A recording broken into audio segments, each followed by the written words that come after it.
Hey everybody, this is Talkative Carl back again for another spoiler review of a new anime series. Well, not new, it's been like well over probably darn near well, it's probably like 2013. So yeah, just barely like a decade, a little over a decade old of an anime. But it'll be since it's the month of October, I figure it'd be a perfect time for me to dive on into this kind of a quick.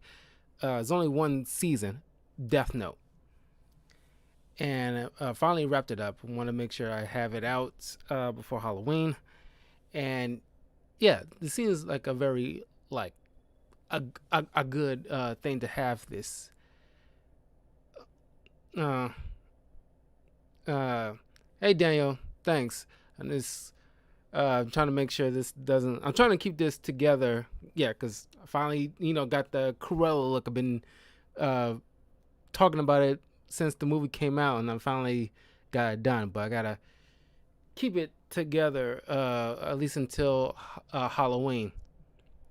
So I'll make sure it doesn't completely unravel. Because it's a little like it hurt like hell trying to get this done. But my stepmother got it done yesterday. So it's like a little just anime thing going on.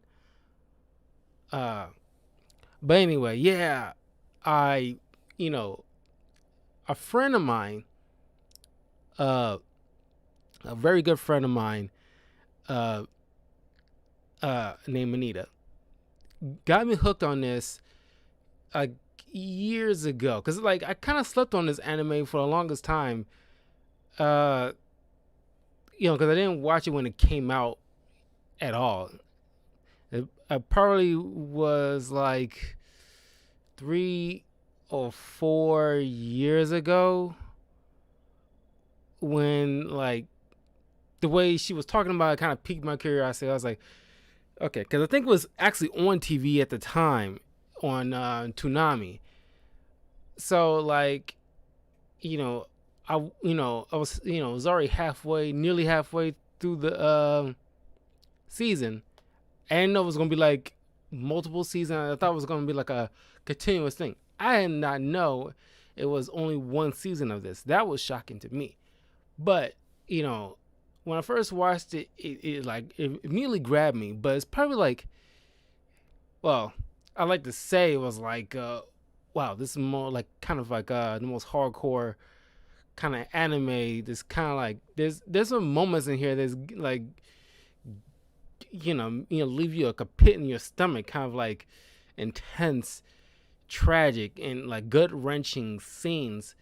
Of course, this is way before Attack on Titan became a thing, because I haven't watched that, but it's like I seen snippets of it here and there, and I was like, this is. I think like after first watching Death Note years ago, I figured like I think this is my line so far as like anything kind of not graphic but kind of like just hardcore.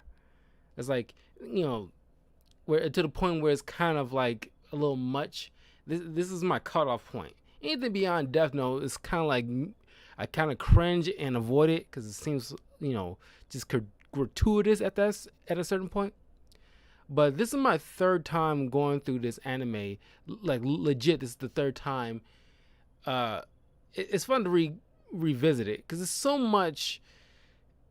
I mean, this like I mean, there's other great animes out there, obviously, but I think this is easily probably like a good top five. Honestly, in my opinion, like the top five best, well written animes that I have ever watched. Honestly, uh, I mean, it's like the way like because you follow because this is a very unique one. I'm pretty sure there's been others, but like at the time when I first watched this, it was very unique years ago to me that we're following a protagonist that's the antagonist. That blew my mind like years ago. Like honestly, it's like where did that? It's like I didn't think that was allowed. Almost, it's kind of like this is kind of like a new charted territory for me, but it's very well handled. And so, of course, if you haven't seen, this is a complete spoiler. If you haven't seen Death Note, it's on Hulu and Netflix, so you can binge watch it. It's like 37, 36 episodes, so you can binge watch it in like a day or two if you wanted to, if you got nothing else to do. Of course, it took me a good minute because I had other stuff to watch, so I can do reviews of, which I'll have posted soon. But yeah, we're following this high schooler named Light. I'm pretty sure he's in high school, going to college. It's like it's kind of rogue scholar, very very intelligent individual, and this Shinigami, this gods of death in the Japanese mythology, dropped this Death Note into the human world because he is bored. His name is Ryuk, and it's like a very unique design. Because even before I even watched the anime, there's been like images and gifs and memes with this particular character popping up, and I thought that was, when I seen him, it was like, this is a very bizarre looking creature. I didn't know he was from an anime. I just thought somebody just made this thing and posted it on, because there was like an image. I remember years ago there was like an image posted on like this is how far back it was, like MySpace, well into Facebook, where like Ryuk is standing in like a grocery store, just standing there looking at you, and it's like, I don't know what the hell that was. That creeped me the hell out until I watched this anime, and it's like, it kind of dawned on me. I was fascinated by it, and I'm not an anime fan, but I love this. I like almost every aspect. Yeah, this is like very well crafted anime. I mean, like there's other well crafted anime, but I think this. I mean, I could be wrong, but I think this is like the one anime that has the very little. It still has the typical anime cliches, like you know, saying someone's name in response to being called out, or like just repeating somebody what they said as they're responding to you, kind of situation. Like you know like Light Yagami is at the door. Light Yagami, that kind of thing. But they do so very little. It's almost kind of a rarity when like it doesn't fall so much onto those anime tropes. I find that impressive as well. And like it's like because this character is obviously he spirals, but you can see like it's kind of like when I did my spoiler review of season 1 of JoJo's Bizarre Adventure. You can check that out on my YouTube channel.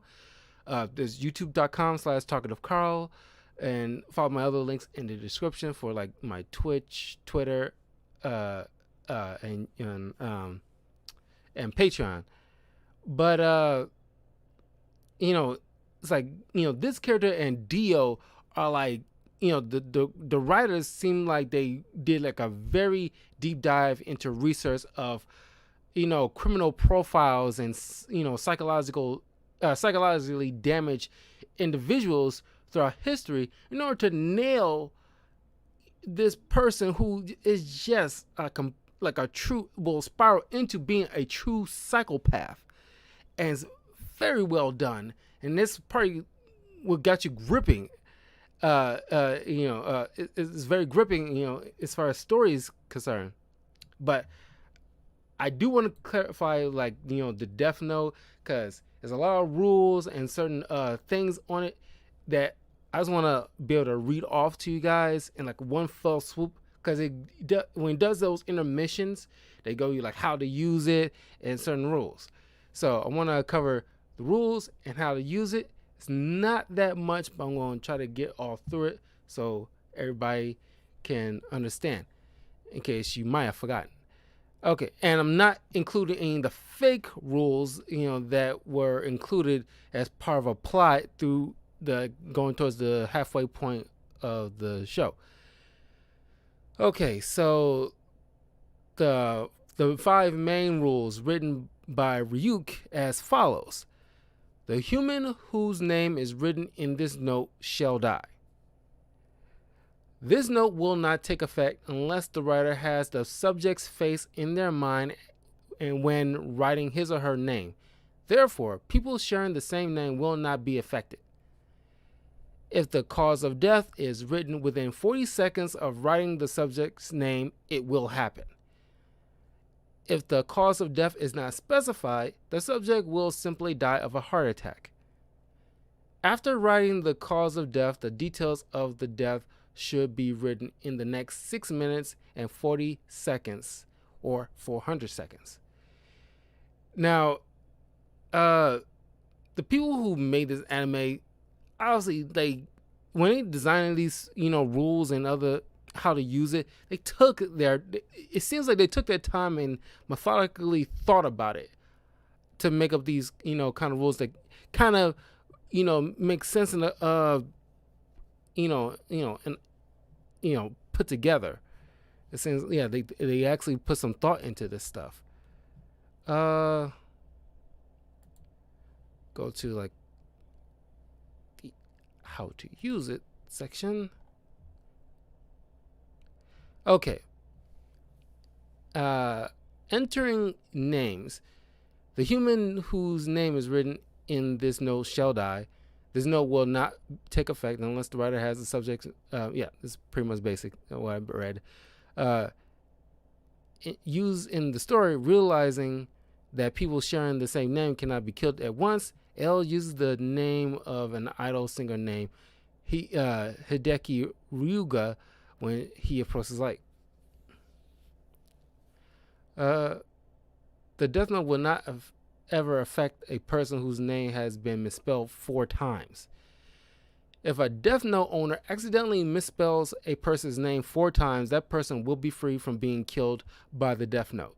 However, if the Death Note owner intentionally misspells the name 4 times, the owner will die. When the same name is written in 2 or more Death Notes within 0.06 seconds, the entry is regarded as simultaneous. The Death Notes will not take effect and the individual will not die. When the same name is written in 2 or more Death Notes, the note which was used first will take effect regardless of the time of death. The Death Note will not take effect if the victim's name is written on several different pages. However, the front and back of a page is considered to be one page. For example, the Death Note will take effect if the victim's last name is written on the front page and the first name on the back. Okay, next, entering the cause and conditions of death. If the cause of death is written within 40 seconds of the subject's name, it will happen. If the cause of death isn't specified, the victim dies of a heart attack in 40 seconds. However, the rule can be delayed for 23 days, meaning you can write down dies by heart attack in XX days. After writing the cause of death, the details of the death should be entered within the next 6 minutes and 40 seconds. If the time of death specified within 40 seconds after writing the cause of death as a heart attack, the time of death can be manipulated and can go into effect within 40 seconds after writing the name. The conditions of death will not be realized unless they are physically possible for the human or could be reasonably assumed to be carried out by that human. Although it is possible to control a person's actions, if an impossible situation is written down, the person will simply die of a heart attack. Using the story, Light was experimenting with the Death Note to find ways to taunt and mislead L. So kind of like in the anime, a criminal in prison, like written down like I think he's like, you should go to Paris and jump off the Eiffel Tower or something like that.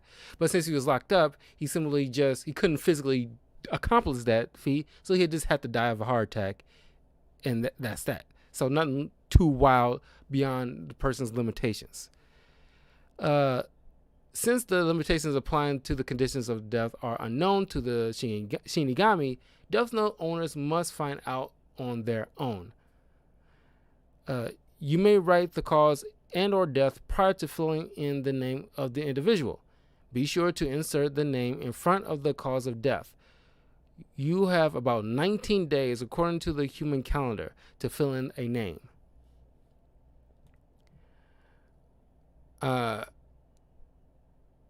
Used in the story, Light was able to wipe out all the FBI agents by writing their conditions of death ahead of time and having Ray write in the names. After an individual's name, time of death, and conditions of death are entered in the notebook, the time and conditions of death may be altered as many times as desired, as long as they are changed within 6 minutes and 40 seconds from the time they are filled in. But, of course, this is only possible before the victim dies. If you write dies of accident for the cause of death, the victim will die from a natural accident 6 minutes and 40 seconds after the time of entry. Accident is a condition of death, so 6 minutes and 40 seconds are provided to write down additional details. The conditions do not take effect until this time has passed. And a little bit of trivia: death notes are not responsible for every death. Humans will die without exception. So yeah, that's the overall the bulk of it. So you get clarification of like the known uses of the Death Note and the rules that was specified from the show. Anyway, when Light picked up the Death Note, brought it home, then he was like obviously studying to be like a police detective like his father. But upon like testing out the Death Note a couple of times, one on some kind of hostage situation, another from a group of dudes about to rape a girl right in front of a convenience store, which don't know why they were so brazen, not knowing that they can easily get caught by anybody, and somebody could easily call the police. But that's neither here nor there. Light fully convinced this thing is real, so he brings it back home and just started getting ready to write down some more names of criminals, because in his mind that he can use this Death Note for the greater good by killing off people he deemed as just criminals. As L, the protagonist in this, because he's very intelligent in his own right, surmised that's because the public called him Kira, and that's his nomenclature that he goes by as his alter ego. And L surmised that Kira has kind of like a mentality of a child that just views things as just black and white, good and evil. And if you're bad, then you're just deemed like just completely bad. You deserve to die. So that way, good, honest people can live in this world. But there was like a brief moment where like contemplated to himself, like, if I use this notebook, will that make me a murderer? Yes. It's not different from using a normal gun and you pull the trigger and shoot somebody dead. This is just a quicker way, in a way, or at least a very methodical, you don't have to be in the same room kind of situation kind of way. But by and large, it's you achieving the same thing as a gun. So yes, it makes you a killer. And like, I had a conversation with a friend of mine from work, because I'm thinking, like, because obviously it seems to me that the Death Note kind of influences the individual who finds it in a way depending on how their uh, maturity and maybe strength of will to be able to uh, avoid being tempted. Because in a way, because it's kind of like, because there's a lot of religious themes going on here. Because Ryuk and Shinigami loves apples, and you see, in like, it's kind of like the apple of Eden, where it's like Eve and Adam was tempted by the apple, and this is a god of death who's like just loves apples. I should have brought, because I got apples. It should be a perfect time to eat an apple right now, given what I'm talking about. Completely forgot. Uh, uh, then there's like a moment where there's other images where Light is holding his hand, across like this, and in like a Jesus pose. He views himself as the god of the new world, and even Yagami means like night god in Japanese. And like there's a moment when L washes Light's feet, which is kind of similar to, I believe it was the person, I forgot the person's name who baptized Jesus, because I think he was the one who washes Jesus's feet. So Light considered himself a self-proclaimed Messiah, and it's like we'll get further into it, but he's like really like warped. And but the reason I bring up, like, my friend of mine, we discussed, like, if somebody like, I don't know, Batman or Superman find the Death Note, I don't think they will be tempted to use a Death Note, given the fact that like once they read the rules and stuff like that, and it's like they'll probably burn it in a way and just get rid of it, because there's no way they'll use something this horrible and like just get rid of it entirely so nobody else can touch it. But if someone like the Punisher get his hands on it, oh my God, it's just like every criminal just he'd probably be just as bad as L. I mean, not L. Just as bad as Light, but just more mature in his picking. But roughly the same thing. So in my summary of that aspect, I believe Ryu, because obviously it's so easy to be tempted, because like we're human beings, and like the Shinigami don't really, I mean, it's very rare for a Shinigami to look favorably on mankind, because they like you see this other Shinigami named Rem, who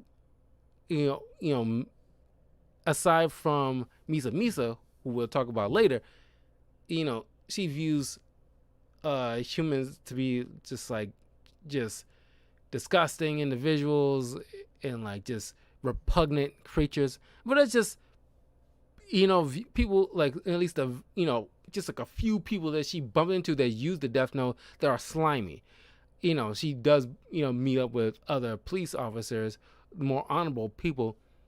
So I think it's like, it wasn't specified, but obviously she kind of like they should have some understanding that it's not like a full paintbrush over the entirety of mankind. And that's the problem with like Light. It's like he views it as black and white, and it's like, hey, there's gray areas. You can't treat like a swath of criminals in the same brushstroke, because there's different. That's why it's different levels of degrees of punishment, because not all punishment fit the crime. You can't treat a B&E person the same way as you do a terrorist. Those are two different things. But to Light, it's all the same to him. That's his psychosis pretty much in a nutshell. And it gets extensively worse as the episodes go on. But Ryu and once you touch the Death Note, you get to see the Shinigami, who's the owner of the Death Note, and you be able to speak with him or her. Ryu introduces himself and lays down the rules and stuff like that about the Death Note. And so, of course, Light is slightly freaked out, but he just get over that pretty fast. And it's like I can easily change the world the way I see fit, and like only good people deserve to live in this world, and all the bad people can just fuck off. So after several days of him just writing names from criminals he find on the internet or on the news, they're just dying left and right, which causes like a worldwide kind of a panic amongst like various police organizations. So the UN pretty much came together, and they finally Watari, the butler of L, in like complete incognito, you can't even see his like face or whatever. Because that's one of the things, little precautions, because like L is very precautious as far as like his anonymity, because he speaks through a computer half the time. It's a little while, not that much, but a little while before we actually get to see him, but a little while longer before the rest of the main cast get to see him. So he speaks to the computer, saying that he'll be like working in association with the Japanese police, because this all started in Japan. So he surmised that whoever did this lives in Japan. And this is another smart little storytelling that he was able to gather, as far as what little research he started doing himself, is that, the hours of time of killings fit in like the scope of someone who's going to school, because it's the killings are a little lighter during the hours like of like 8 and 4. But like before and after that, it rises up, and then it increases double on weekends. So obviously it has to be somebody who's going to school, possibly high school. So that kind of narrows down the search just a little bit. So they formed this kind of task force where by and large they answer to L as well as Light's father, who's heading this investigation. They're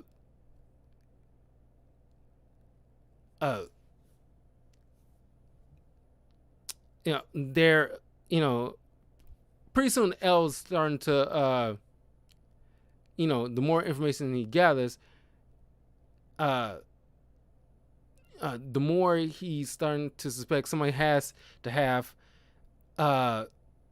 information that only a police officer know. So it has to be somebody on the police force or related to the police in Japan in order to get this kind of information. Of course, Light obviously has be able to hack his father's database in order to gather names. But pretty soon, thanks to Ryuk, because Ryuk doesn't really care one way or the other. Like as he states, like, I'm not on their side or your side. Whatever information I lend you, it's just something that I just, if I feel like it, I'll feel like it. And there's other times when like, if in Ryu's best interest to help Light, because according to Ryu, Shinigamis love apples so much it's almost like an addiction. It's like, the less apples he eats, the more like kind of withdrawal symptoms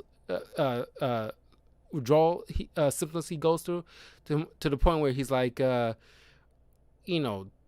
twitchy, and he's like, it's like his spine and legs and everything, like it's all twisted in weird ways because he's like, just, hungry for apples. But like, because, eventually L suspecting uh, at least a few people, but including Light, and at least like, so eventually, with an agreement from Light's father, yeah, fine, bug the entire house, don't leave any stone unturned, because I don't believe my son is Kira the way you're accusing him like that. Of course, like, L was like, I'm just 40% sure. Eventually, they get to meet like L, and all these precautions and everything like that, and he's able to figure out, like, oh, hey, somehow he's be able to, because he probably got like this stuff from like the police database and then the news. We need to, like, limit all that as much as possible to avoid him, gaining access to that. But because he's being like, surveillance, because Ryuk, informs him like, hey, you, by the way, you being followed, because nobody else can see Ryuk but the owner of the Death Note, unless somebody tests the Death Note. They won't be able to see Ryuk. So Ryuk pretty much like his, eyes behind his head. So he's being tailed by this detective named Ray, and since his room was bugged, eventually Ryuk will be able to spot all the bugs that he can find.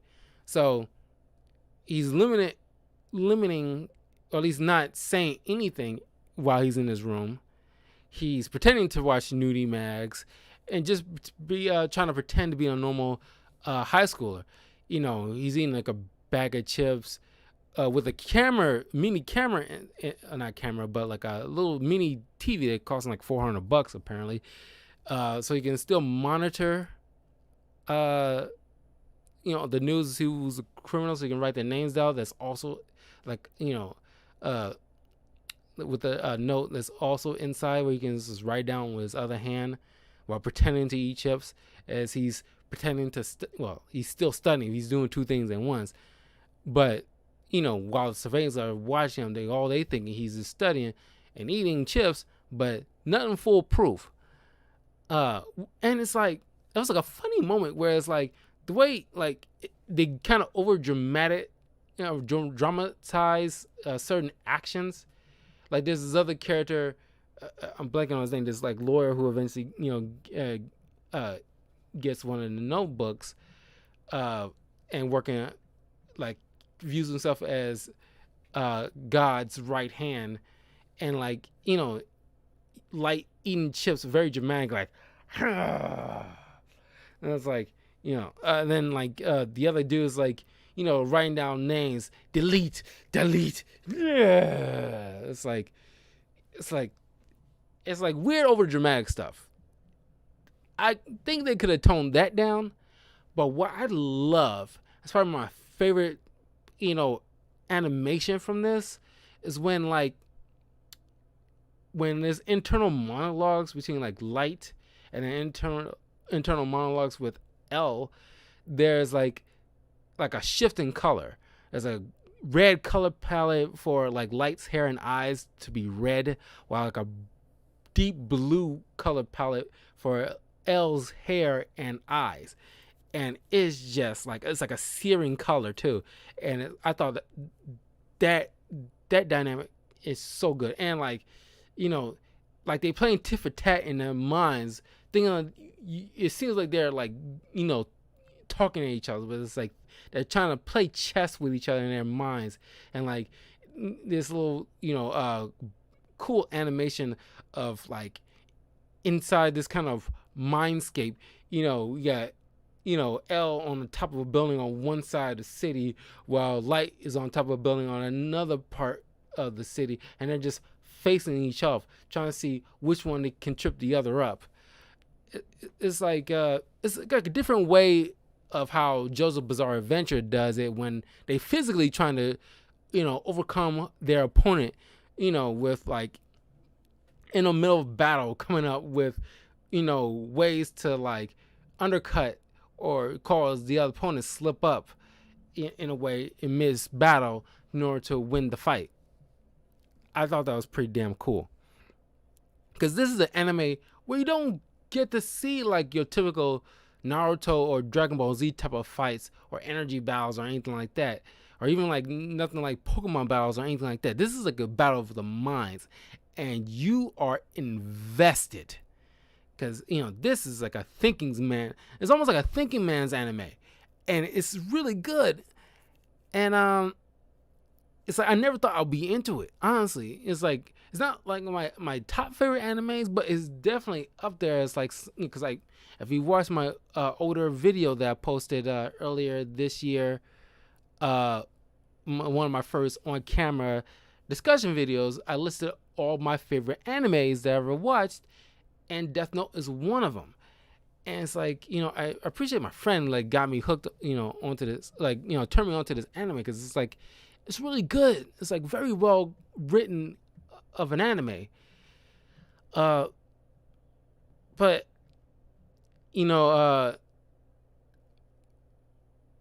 eventually after like, because the surveillance are not picking up anything, and like the person who's telling like is not picking up anything, because Light is being like super precautious, even to the point where he booby traps his own desk, to the point where like if anybody but him tried to open up this little lock mechanism, will end up causing like a small fire, which will end up burning the Death Note, erasing all kind of evidence.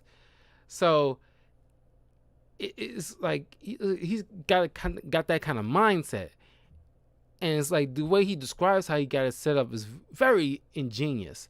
It's not something you would think up on the fly, and it's kind of something like I wish I had, not like to the same degree as him, but something that like that where I want to keep certain things private, I can easily set up some kind of mechanism to avoid anybody prying into my business, kind of situation. What next? As once eventually Light figures out the person telling him is a cop, he needs to figure out, he needed like a figure way to get his name so he can kill him, but not without tipping anybody off. He want to make sure it's completely, make sure anybody's in the loop is unaware of his machinations. So he's hanging out with this girl to pretend to be a date, and therefore like in order to make sure like, okay, this person tell me I'm gonna go on this bus that I manipulate in a way to make sure this criminal who is coming up there to hijack the bus, and it's like being a detective, he has to do something. Otherwise, he was going to kill, because this dude's nuts. He was going to, kill anybody on this bus. So, Ray has to like step up. Otherwise, a lot of people are going to die, and he can't do that. So, like, pretty much forces him to reveal himself, and like, my name is Ray Pember. Like, I'm a policeman. I'm going to need your help with this. I need you to, like, help me to take this guy down. And like, because Light, being Light, it's like, okay, how I know who you are, who you say you are, and then he has to show him his like badge and identification. So he got his name and his face. So, he tricked the criminal into touching like a piece of paper from the Death Note in order to see Ryuk, causing him to freak out. And so that way, it provided an opportunity for like Ray to take him down. But he ended up running out of the bus, and because Light, the way he written it down to be hit by a bus, the guy dies. So the next day or two, he ended up telling Ray incognito, at like the train station, hey, you take this. He walked behind him, like trying to like disguise his voice best as can. He's like completely incognito. It's like, you're gonna take this bus, you're gonna ride for like 30 minutes, and like you take this like vanilla folder, you place it on and you start riding the train. I'm gonna need you to write down your associates that's working with you, because I think he's from America, not Japan. I'm blanking which one, because the FBI is working in tandem, bits and here and there through the show.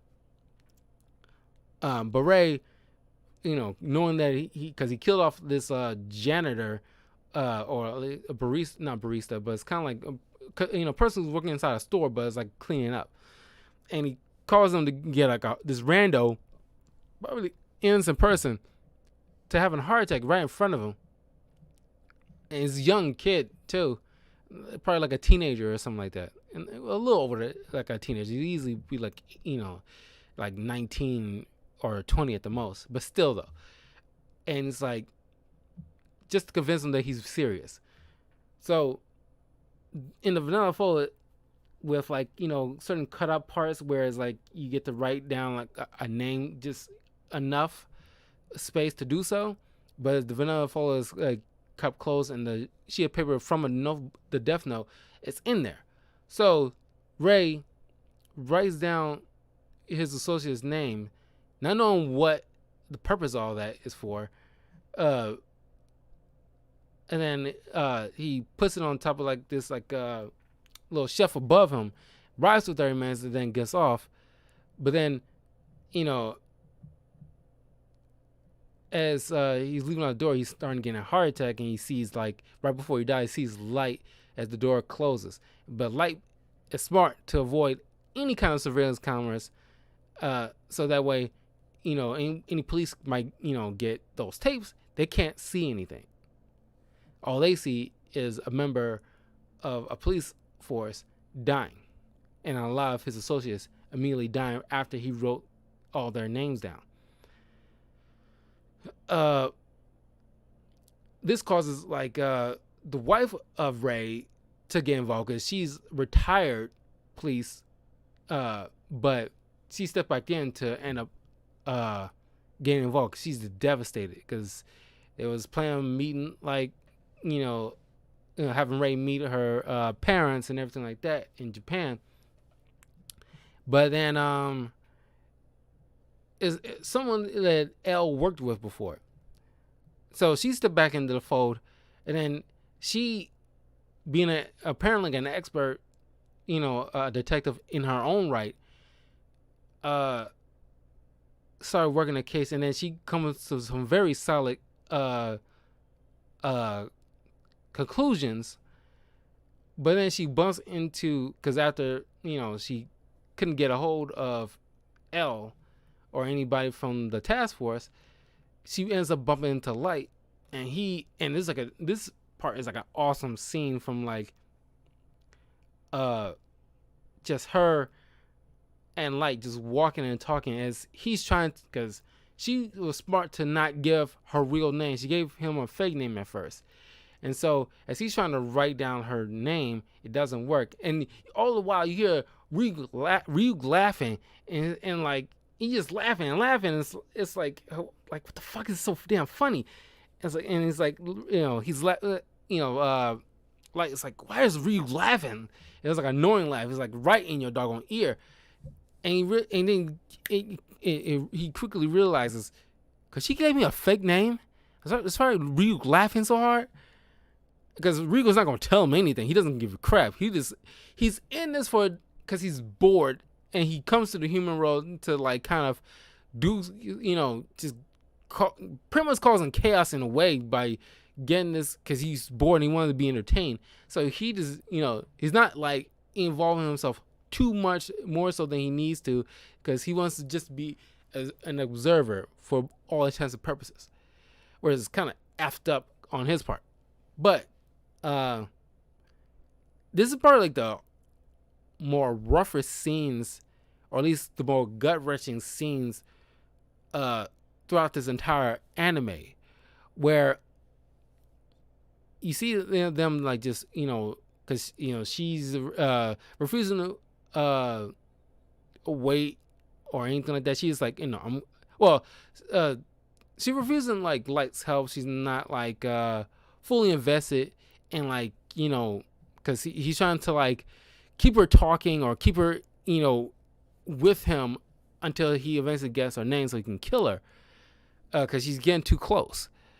And but eventually when he convinces her, she ends up giving his name. But then and it's like the music in this is phenomenal. It's like this operatic music is kind of church choirish kind of thing, and like it happens every time that it's like a certain dramatic thing happen, or it's just Light fulfilling a kill.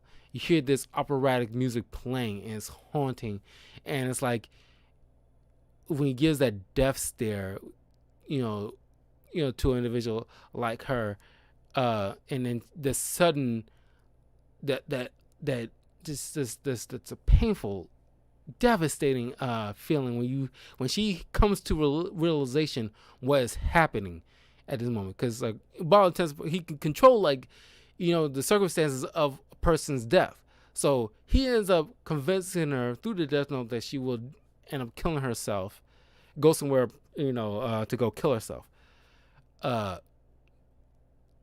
So she's compelled to do so, but it's just the haunting look in her eyes when she comes to realization who she, just the way like Ray had that kind of look, knowing that this is Kira, and like her fate is just sealed. It is part of the most painful parts to watch.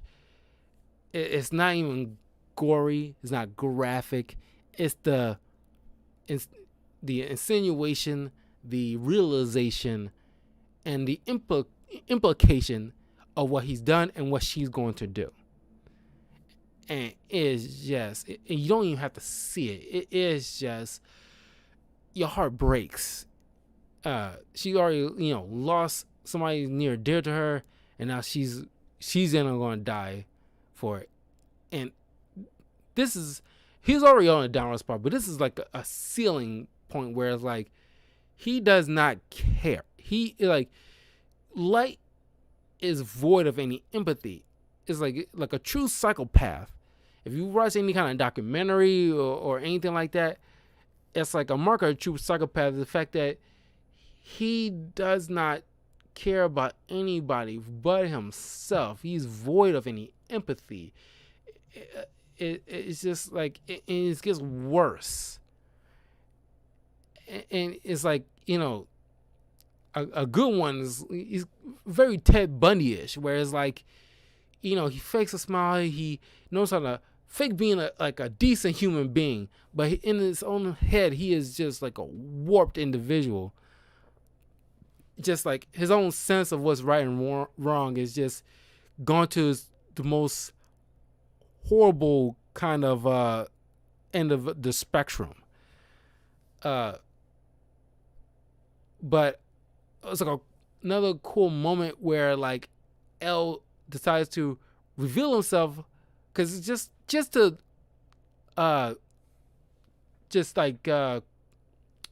cause like a unexpected thing, throwing something unexpected in the works, trying to see how because he already suspects like to be Kira at this point. He's telling like he's like 4%, 10% sure, but he's very leaning hard into it, because it's kind of like in BVS, whereas like Batman said it's even a 1% chance of it happening. We gotta take it as an absolute certainty.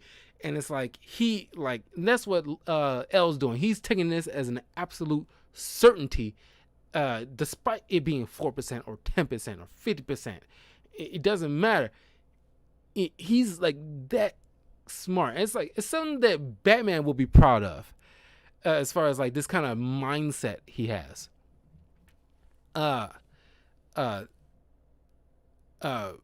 He shows up in Light's classroom, because the way I really thought I wanted to like do like, because the way like L sits in like a certain posture, whereas like his feet is like up. He's not sitting normally. He it's all false, but of course he sits. I'm not gonna do it like that, but because I don't think like the thing is gonna be able to. If I was like a little kid, to be able to like show you properly, but I'm a grown ass adult. It's not gonna work like that. Uh, but the way he like sits, he's like kind of like sits like almost like a frog, but his knees is like almost up to his chest, and he sits in that posture because according to him, if he sits like normally, his IQ would decrease about roughly 40%, which is obviously BS. That's, it doesn't matter how you sit; it doesn't make your IQ, get any higher or any lower the way you sit. It does not work that way, obviously. But it gets you like he's been in this school for this whole doggone time, and like nobody noticed. And it's just, wow, you did not expect that coming. And then he's like, roughly got the same, because they, Light became like the valedictorian, but he had to share that with L because he's about just as smart, if not a little bit smarter. So they had to, it's so close that they just had to share the valedictorian speech. And so during like the graduation, he's sitting next to Light, and he just flat out and just did it. It's like, dude just did it. He didn't give a crap. He was like, oh, you Light Yagami? Your father is like a detective. I'm hearing. Like, yeah, like, and Light's mind's like, who is this guy? And and then like he just turns like, and that deep blue, striking color pops in. It's like, by the way, I'm L. Doo-doo. It's like, this can't be L. Like, what? He doesn't want to show himself like this. What is this guy? It's like when Light freaks out, it's almost just as exciting. It's just like he's just freaking out, and he's like, it's like his mind gets disheveled a bit until he has to recollect himself a bit, just so he won't like tip his hand. But and then it's like you get to see like them like do this little tennis match it's just like, and they do this little mind game still. Like almost anything they do is almost like a mind game. Even a simple game of tennis between them, it's almost like a mind game. It's like, if Light thinking like, if I beat him, would that tip him off like that I'm Kira, or will he? Maybe he thinks that, so I might have to throw the game so he won't suspect me. But like, and then it's like, and then you hear L's like, he's gonna have to do this, but that kind of thing. It's like those things, like just back and forth. It's just so engaging.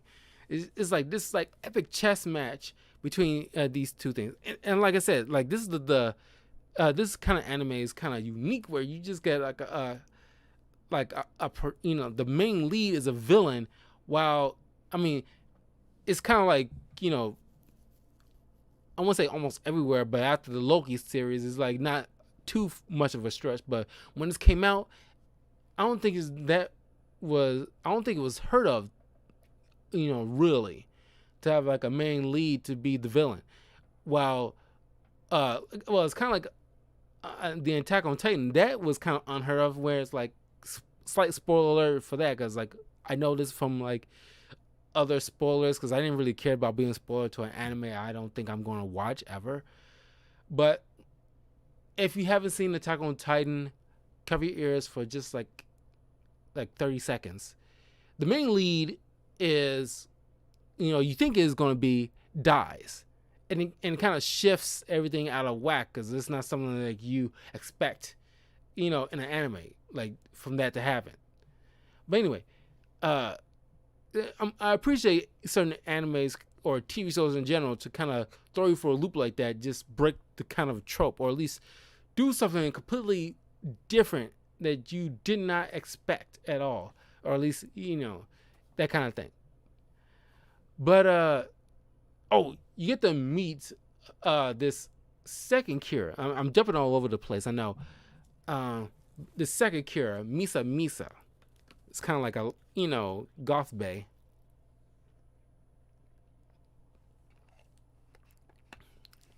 There's certain aspects about her that I like, but there's one aspect in that kind of turns me off about her.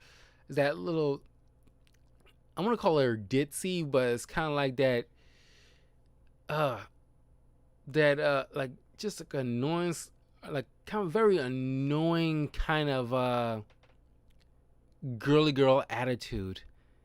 It's kind of like she's got like a mind of a 6-year old and like a 20-year old's body, if that makes sense. That attitude that pops in every now and then does kind of get on my nerves. I mean, like, not all the time, but there's certain moments where when she's left at one of the youngest detectives on the task force, thinking like like, you're blushing, you're blushing. It's like, oh my god, like, tone it down a bit. Anyway, uh she, you don't know at first, but she ends up doing like certain killings until, like, cause she's Kira's starting to get like these larger followings, cause like by certainly people in Japan, but the world at large, because like the crime rate is going down so severely, and it's like it hasn't been any kind of wars, or like, well, I won't say wars, traditional wars like World War II kind of level, but just fighting between certain neighboring countries has completely doing like a ceasefire. It's like everybody's pretty much on edge and scared, and which one the people from the task force brought up, because like the youngest one, I forgot his doggone name. Uh,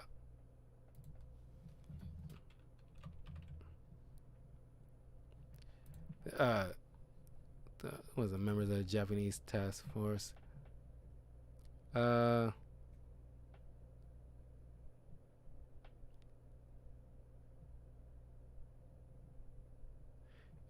Tota Matsuda. Yeah, Matsuda.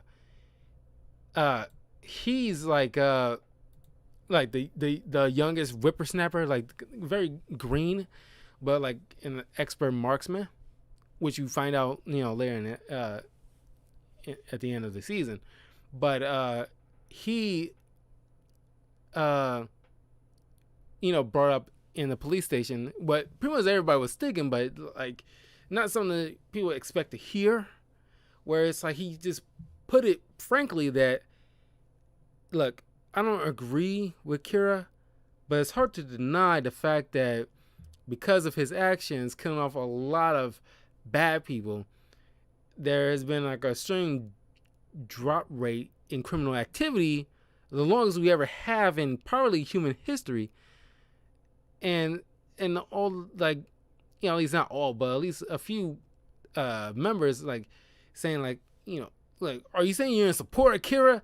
And like, I'm not. He's not saying that. He just stating a fact that, because when's the last time in human history that we had like a long stretch of peace?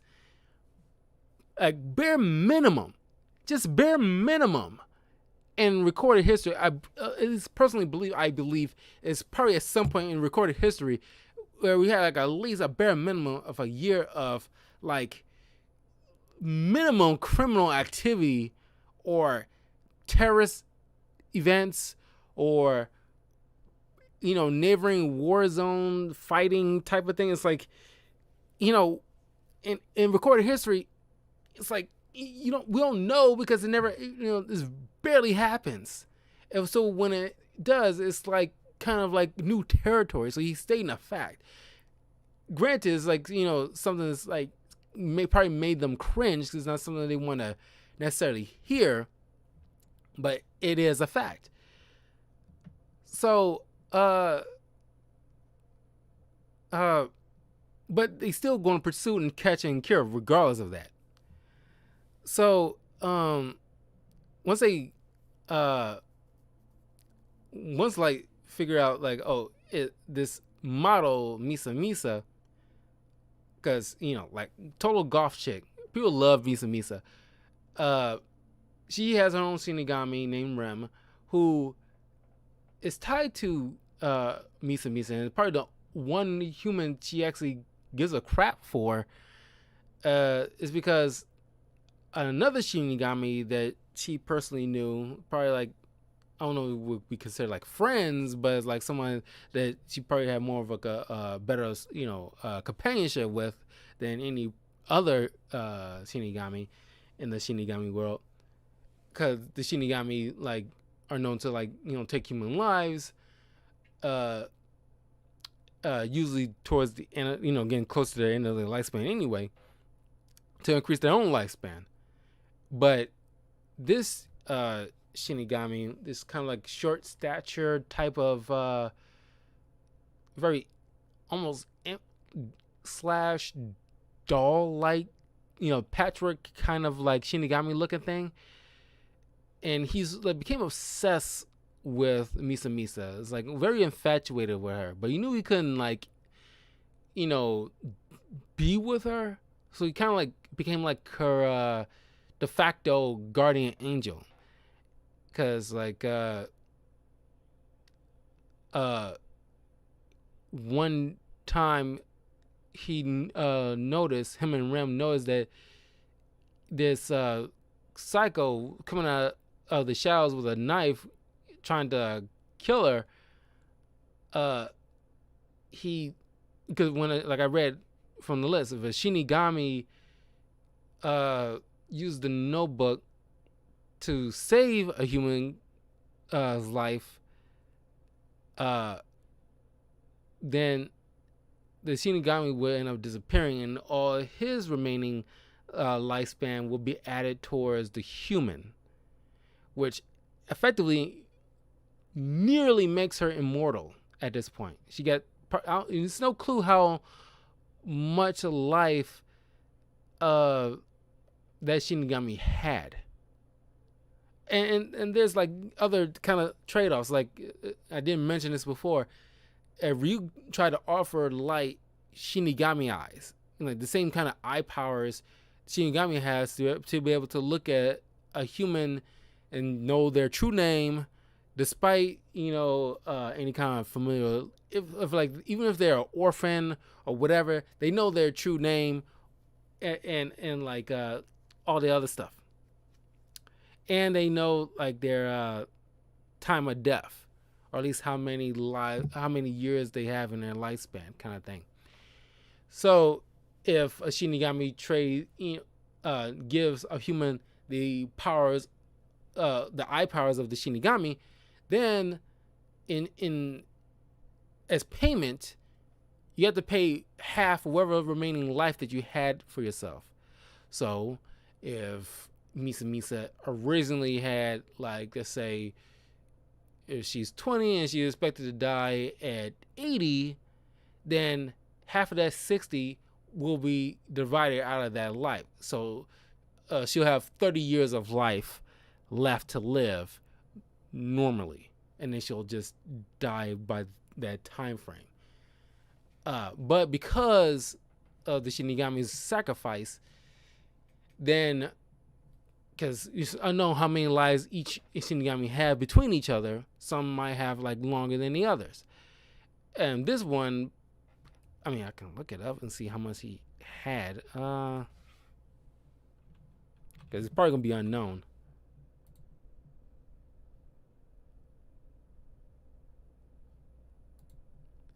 Okay, Galus.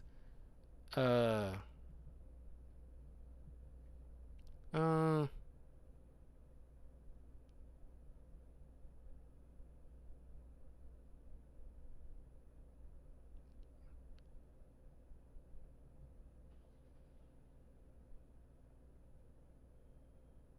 yeah, because like when like Shinigami gives, saves a human's life when they supposed to die, then the Shinigami has to die as as the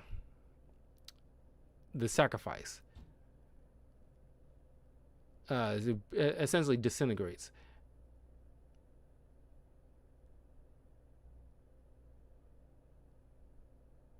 Mm,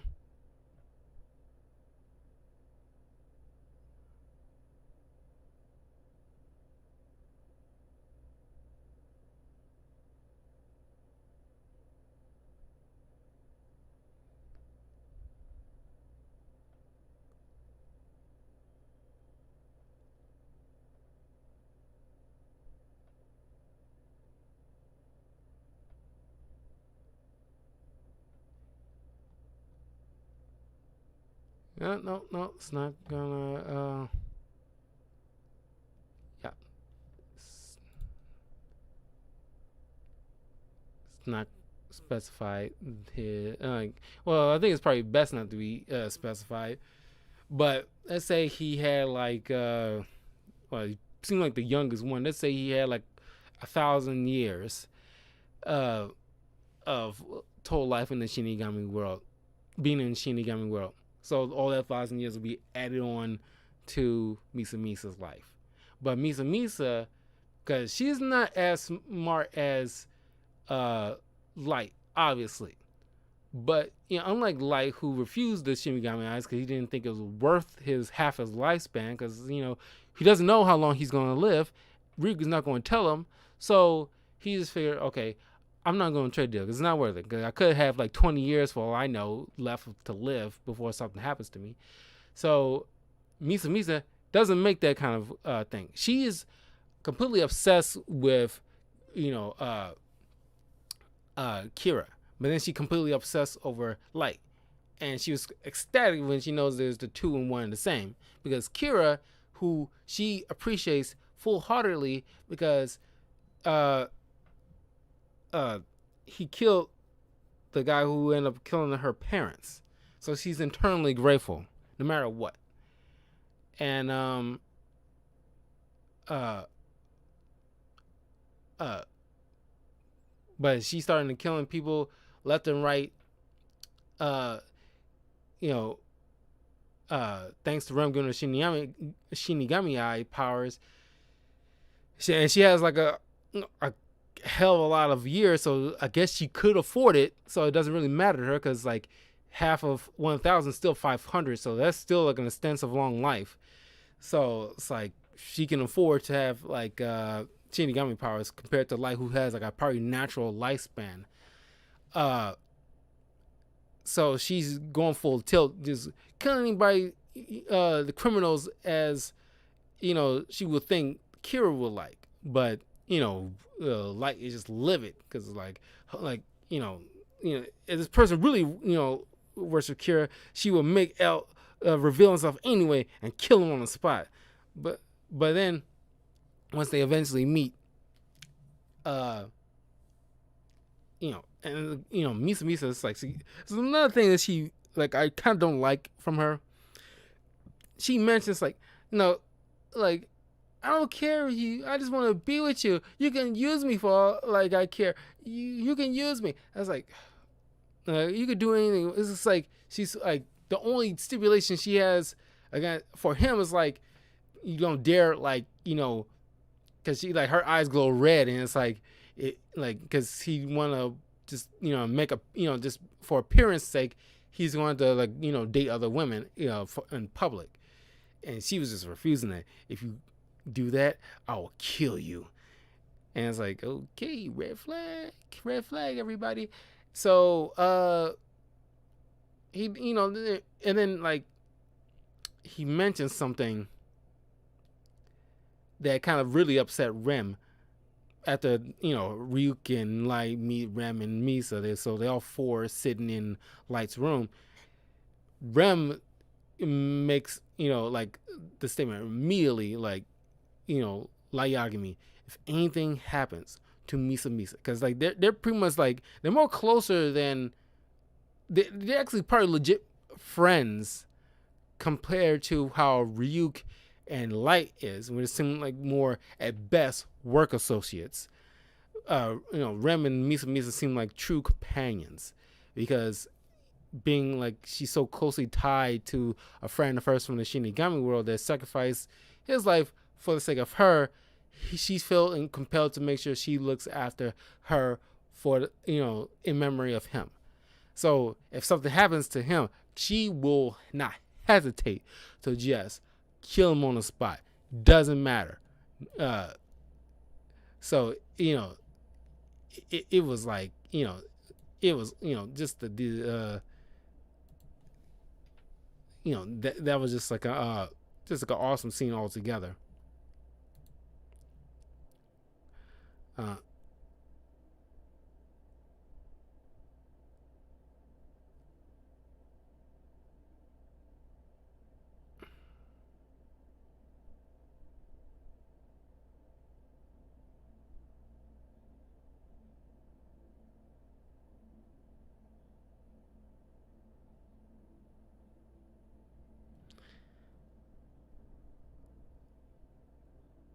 Uh, man, but well, we get to it, but it was just like I mean, there's certain people you feel for. I mean, it's like, just the whole from one Death Note caused like a heap amount of tragedy and destruction, and it just builds. Uh, uh, Eventually, L just like the level of suspicion L has for Light being Kira, despite the grievances of Light's father.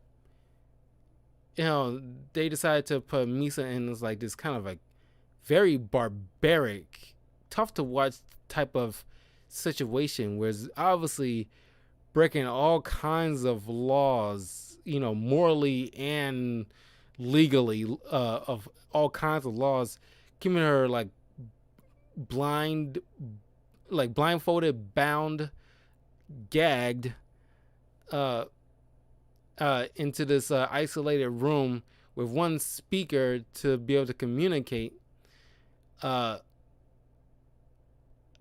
but and then like Light has to be, he agrees to be held in isolation just to prove his innocence. But he managed to beforehand set it up, because like if the the human who possesses the notebook relinquish its ownership back to the Shinigami, all his or her memories of the time when they wielded the Death Note up until that point will be erased. So they have like a complete no memory of the uses of the Death Note. And like the way Light made it, maneuver it in a way so that way, since if I don't remember, I'm not lying, and you can't prove it in the way the way things set up. So Rem takes Misa's Death Note, and this is kind of where it slows down just a tad bit for me, because like you get this. I mean, I could see why they did this, but Rem passed it on because according to Light, it'd be better to pass it on to somebody kind of despicable, but not like fully like crazy. Somebody who like, they end up passing to this business person, like part of this board members of this company in Japan, and they using it, well, don't know if like I can't remember if they, because it seems like nobody knew who was the real Kira was, but they're utilizing the Death Note to kill off rival companies, heads of rival companies and stuff like that, so they can build their own network to be like the biggest conglomerate. Since because it was like 2-week time period between, like, because Light told Brown till he gotta wait just a little while before you hand it off. You gotta have a brief pause or no killing. So when Rem finally handed it off, the killing started. So everybody else on the task force saying like, you gotta let them go now. The killing started now, and it's like you have no reason to keep them here. They're not doing it. Obviously, we got them here. We're watching them 24/7. So, and then it's kind of like you're siding with them because like you feeling horrible. It's like, okay, granted, we know they're guilty, but given the circumstances at this point, it's like, okay, you can't feel bad because like there's due process, right?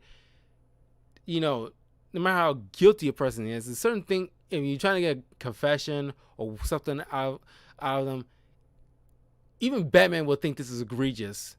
I mean, like we've seen Batman dangle people over the side of a building before to get some answers, but we all knew he wasn't gonna kill nobody. Hurt, yes. Kill, no. But it's like, even he will find this kind of repugnant. But L is just like needs to get that, because he's dead set, convinced, like, yeah, these two are involved. They're the first and second Kira, but it's just like we got to get that confession because we got to know for sure. But, and despite this, at a certain point, L tells like Light, like, the funny thing is I actually consider you a friend. Thing is like, well, after all this events, but eventually he releases them, but and then kill off one of the board members who was the one holding the death note. And once Light get a hold of it again, all his memory comes flooding back.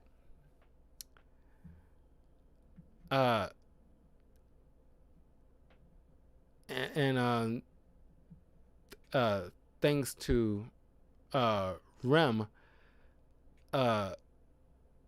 because of the way like things are working, the kind of like machinations Light put into place, Rem, using her powers of the Shinigami, knows who L's real name is, knows who Watary's real name is. I'm pretty sure it's just Watary, but the full name.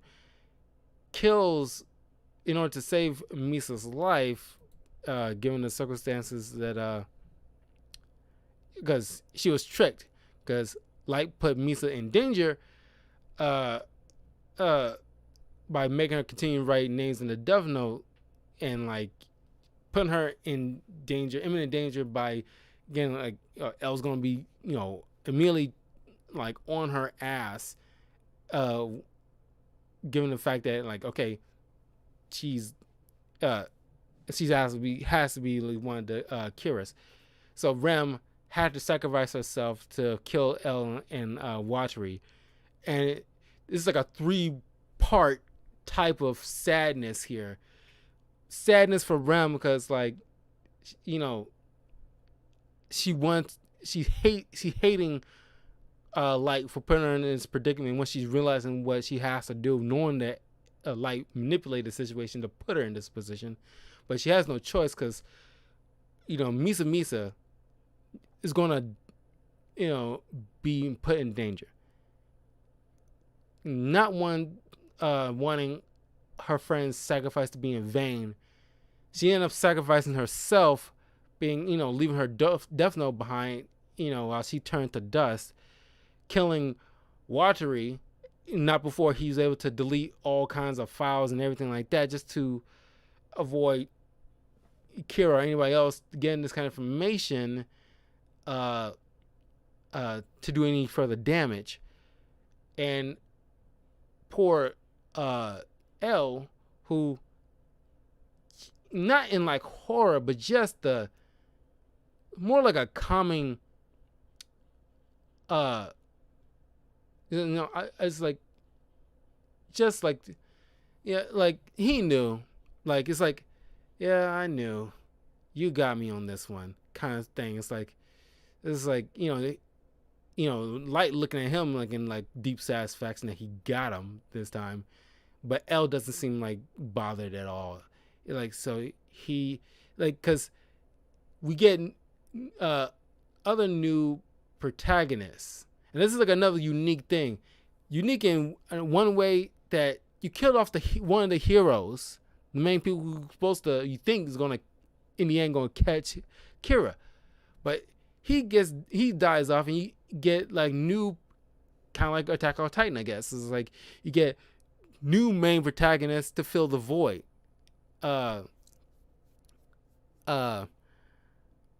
and Kira and Light takes up the name of L to continue the Kira investigation, and you get like a time skip, it was like at least a year and a half or so, because people are grown up and like Light sisters, like from like a little teenager into a full grown adult kind of situation.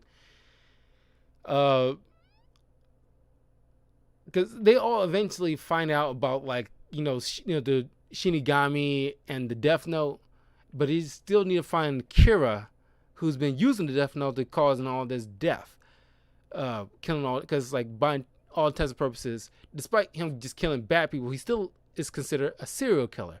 It's just the same thing as like Frank Castle, the Punisher. Despite him just killing bad people, he still is kind of more than, in a way, a serial killer. It's just like, there's no two ways about it. It's like, but I think like obviously the Punisher is more sympathetic, given his origin story of how he came into this position.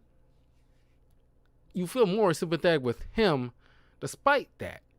Where with Light, he's like a full-blown psychopath. He ain't had no tragic backstory for us to be latching onto to fully agree with him. The way we don't fully agree with Frank Castle, but we understand, and that's why he hasn't like truly been like stopped, because not only because of plot, because like by intents and purposes, we kind of understand more so and give Frank Castle just a little bit of like leeway. But Light, no, he's full blown like just a psychopath hiding behind of the ideals of justice, or his warped sense of it. Then you get introduced to these characters, Nier and Mello, and they're supposed to be like the next successors to L, but it eventually just falls on Nier being like this, the person second to becomes L's successor, while Mello being the third, because they're the top three smartest people in this kind of orphanage, where they're kind of grooming kids to be like, people like, it's kind of like one of those think tanks kind of thing, but like kind of like a think tank mixed with like Xavier School of gifted youngsters kind of situation. And like Nier and Mello is probably the smartest ones in the bunch for now, until like others are grown to be probably their successors. But it falls on Nier because Mello seems too more impetuous, and he's a little more emotional than how L and Nier is, because they seem more collected. And another thing, like a little, I really like how they give these little quirks, because L, you get to see him eating a lot of sweets. Given the fact that, never mind the fact that I'm thinking like, okay, the amount of sweets he's been eating so far as since we seen him up until his death, he's not fat, let alone pudgy. And it's amazing he's not diabetic either. A friend of mine thinking like, okay, maybe it's because he's so pale and he's malnourished or something like that. Yeah, but I don't know. And maybe because he usually walks barefoot, he maybe lost sensation in his feet, so he kind of got to get like some kind of sensation in his feet. Wearing normal shoes is not like, probably not going to cut it for him. Maybe that could, show that, eating all those sweets did affect him like any human being would. But it's just like, even still, he should have a pudge in his stomach despite all that. But with Nier, you get to see him, fool around with toys. And while Mello, he's always eating like a big ass Hershey bar or something. It looks like a Hershey bar. So you always see them fool around with different things while they're thinking. And I always thought that was cool. You gotta give like these protagonists something to fidget with uh, while they're like, coming up with something. Uh, uh, so like eventual time skip. L, Light is pretty much taking over the name's sake of L to run this investigation, like a pointless investigation, because he's Kira and he's still killing, but he's just like manipulating the situation to the point where it's like, either he eventually kills, the rest of the few task force members, or they just eventually give up. But one way or another, he is gonna be like the one left standing. Uh, uh, uh, Eventually, Light runs into a person he knew from high school. I forgot her doggone name, but she becomes like a big time news reporter. She eventually becomes like a Kira follower, because there's always these different news outlets that's like, well, one in particular, this like news outlet, this fat guy with like just you know gaudy kind of outfits, almost like those T Evangelists. I think that's the namesake. Uh, you know, Another religious kind of like a little thing here, whereas like Tevangelist. I don't know why I can't say the word, but we're like praising the word of Kira and like flaunting people out for Kira to kill and everything like that. And it's like everybody's just pretty much like losing it. It's like everybody's walking on eggshells. I mean, even like a couple of task force members mentions like, this is not peace. The people are just scared because they don't want to get killed by this guy. And it's kind of true. It's kind of like I remember the TV show Supernatural. One of the characters, uh, Castiel, who acquired a power, some powers from Leviathans in one season, and he pretty much was near godlike abilities himself, and he wanted people to kneel, but he just told them, oh, stop, because this isn't love. You're just doing it out of fear. So he just left, and it's like, yeah, by and large, like because the thing we should know about God, whether you believe or not, is like at least one thing we understood is that, you know, God gave us like, free will to choose him if we so choose to. It kind of is a moot point if he's forcing us to do that, because he didn't make us be robots or puppets. He gave us free will to do, choose him or whatever as we so please. But because of his love for us, he gives us the option, and that's something that you miss from like this so-called Kira being the one to be the god of New World. He just wants complete. Eventually, just wants complete obedience to the way he deems the rules of the laws of the land, the way he sees fit.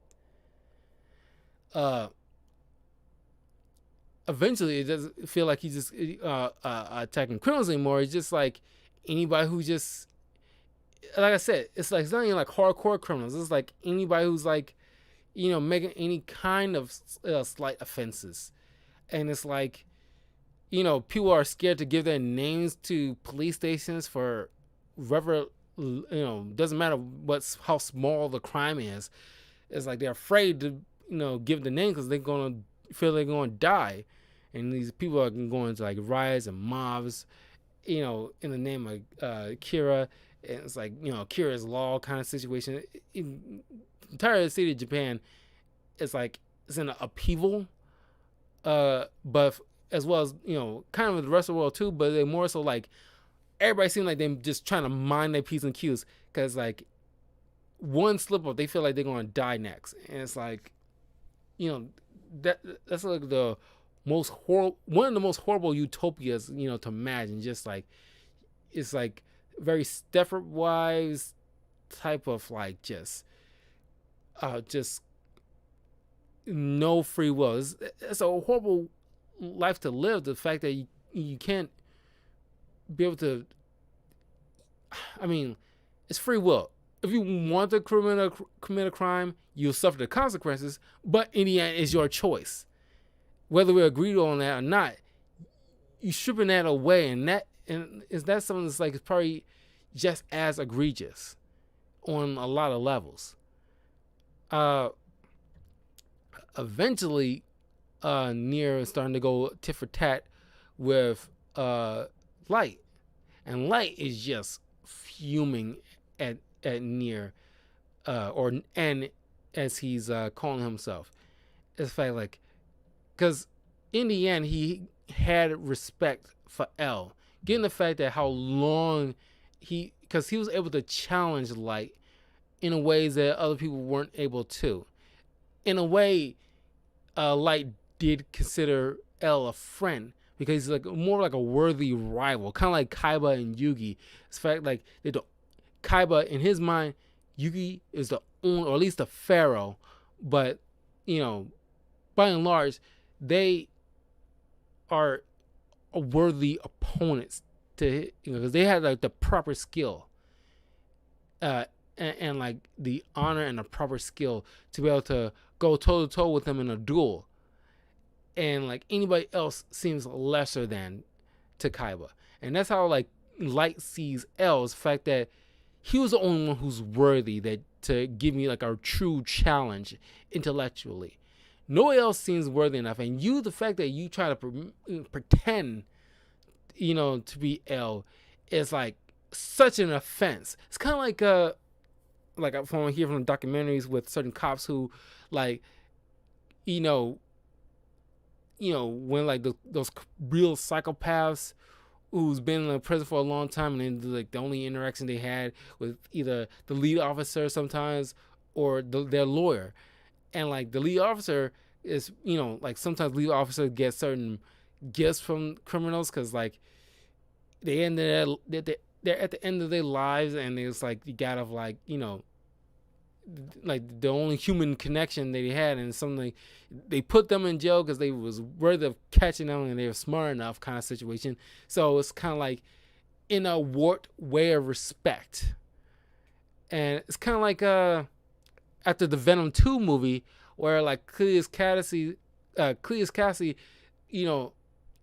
of likes Eddie because like he feel like some kind of kinship with him, and that's what you get between like L and Light. But Nier seems like slowly but surely, like without gone, it's like there's no way to like him to like up his game any further. But Nier is just like it I don't know, it's like kind of like a rumor or anything like that. It's just like a suspected thing that Nier, given the fact that Nier kind of looks like a white hair L, but it doesn't seem like he ever had like any kind of relationship with anybody. But it might be like a rumor that Nier and Mello might be L's children, but it's just like it's just a theory, like almost. It doesn't seem like that might be the case. Um,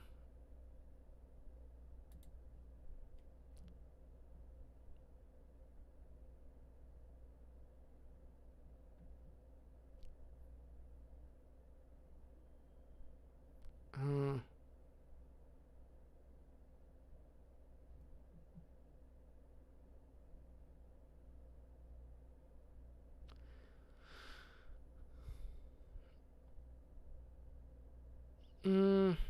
Trying to see is any.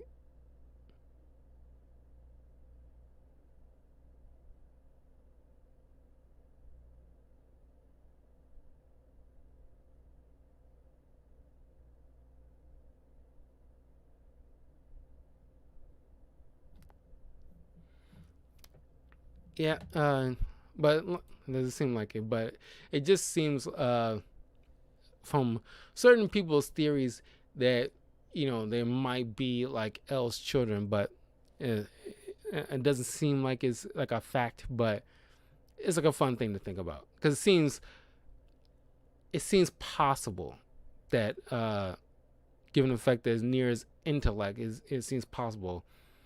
But anyway, uh Nier's team eventually be able to like follow the attorney who's been like becoming like the secret right hand of Kira. He ends up killing. Well, he ends up killing the old high school flame, but she, in a way, you would think like, given how intelligent we don't see her much during her high school years. She had like brief. You see her briefly talk between herself and Light, but when she grew up into is just kind of like you wouldn't think she would be like a follower, somebody who is like by intents and purposes a mass murderer, but strange bedfellows, right? You seem like a lot of real life serial killers has like crazy amount of female idols, or not female idols, but just like people who worship them as idols, and like this got her and Misa. This is where it kind of slows the show down a bit, where Misa and I keep blanking on this woman's name. Uh, uh,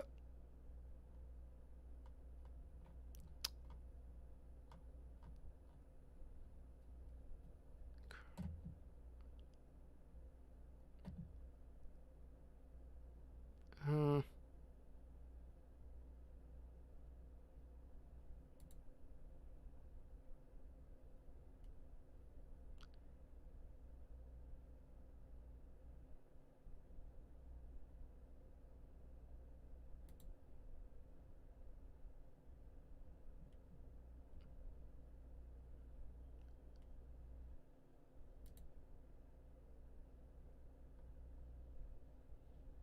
uh,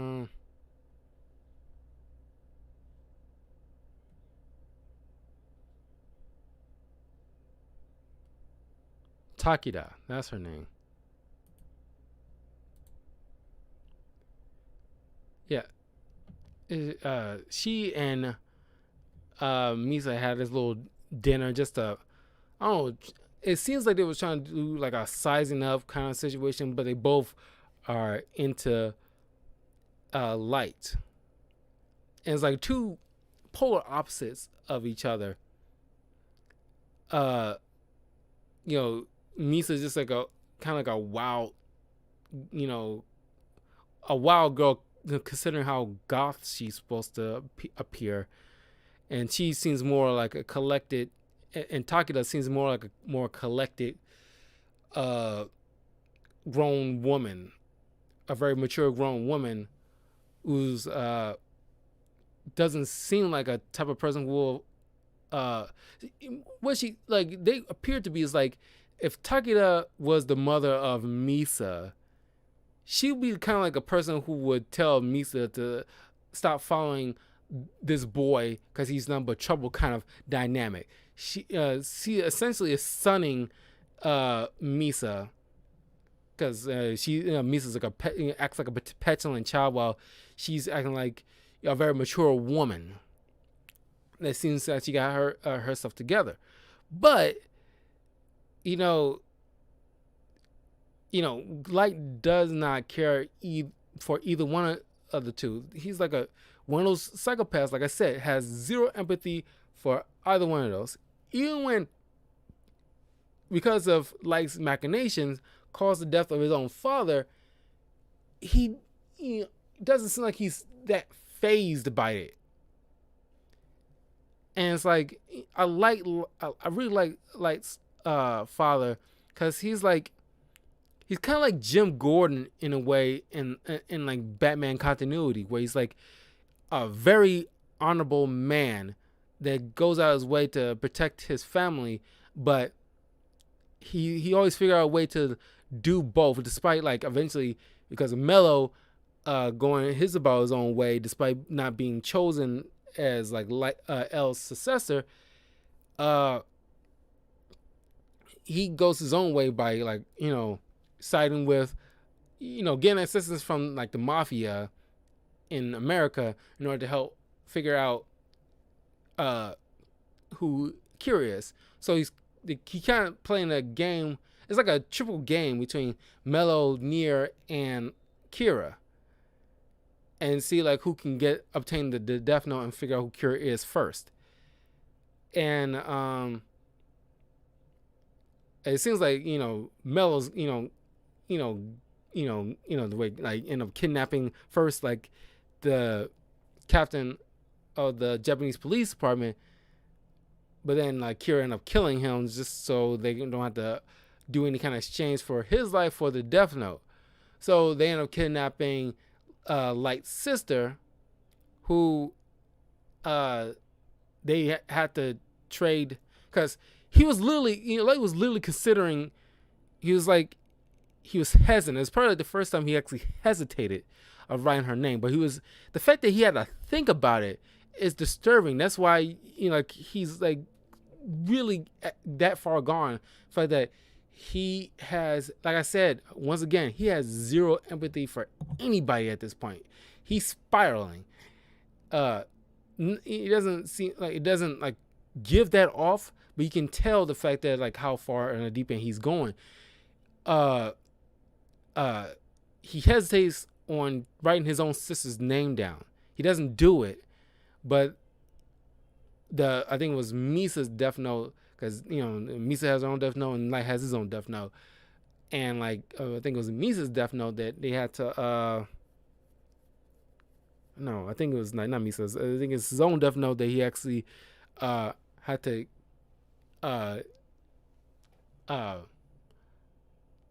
give away for a brief moment. Or at least no, they had like in police custody. I forgot which one's which. I'm pretty sure it was Misa who got her own Death Note, but anyway, the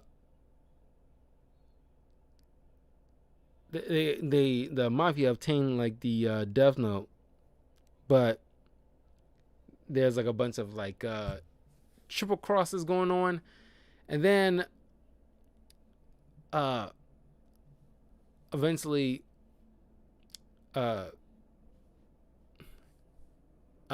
they obtained the Death Note, but no, the Death Note ended up belonging to this other this bird like Shinigami. I don't know what his freaking name is. I'm just blanked on it. I think it starts with an S.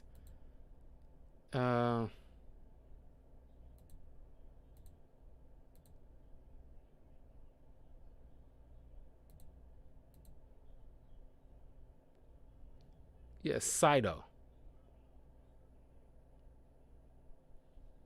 He's the original owner of Ryu's Death Note. Because Ryu has like two Death Notes. One of them he got off of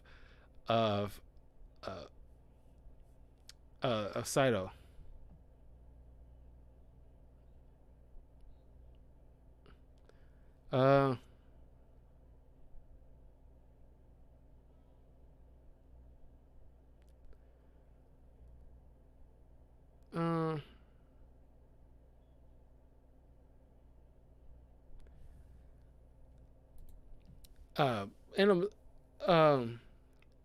But eventually Melo goes out to Takeda because he eventually finds out, because a lot of people suspect, well, not suspect, it's very real that she supports Kira, but eventually, if it becomes apparent that she has like connection between Kira, so they're using Light in order to like, because they still suspect Light, at least one of them on the task force after eventually Light's father passed from because he trades up the Shinigami eyes in order to try to find Mello.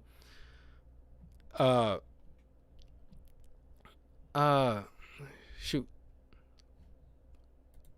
But anyway, they Takeda and Mello meet face to face, she ends up getting like a piece of, like got herself like a piece of the death note hidden on her person, and she's ended up writing like Mello's name in the death note. Not before Mello managed to uh uh send like some kind of information to, because after his plan fell through, he meets up with Nier, tells Nier what information he had, and but in the end, he's end up dying by Takeda, but because Light was just to avoid Takeda from talking, because the police was on their way, he ended up writing her name in a death note by telling her to like convincing her to burn the building down that she's in, and just dies there. So he kills his own high school friend, or at least high school girlfriend, and it's just like he just he sees this people as, if anybody's in his way, whether or not like they're criminals, he just wipes from the map with zero hesitation, except for his own sister. That's the only time he actually hesitated on writing a name, but never did. But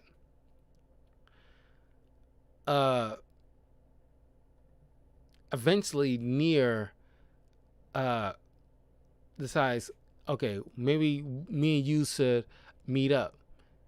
And because like, oh yeah, I know who I was looking on, the other task force member that became more apparent that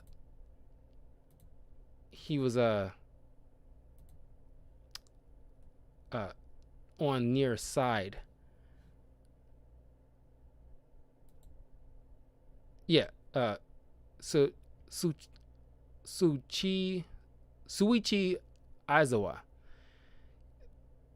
So Aizawa returning back into investigating Light, considering all that has happened, since the death of L,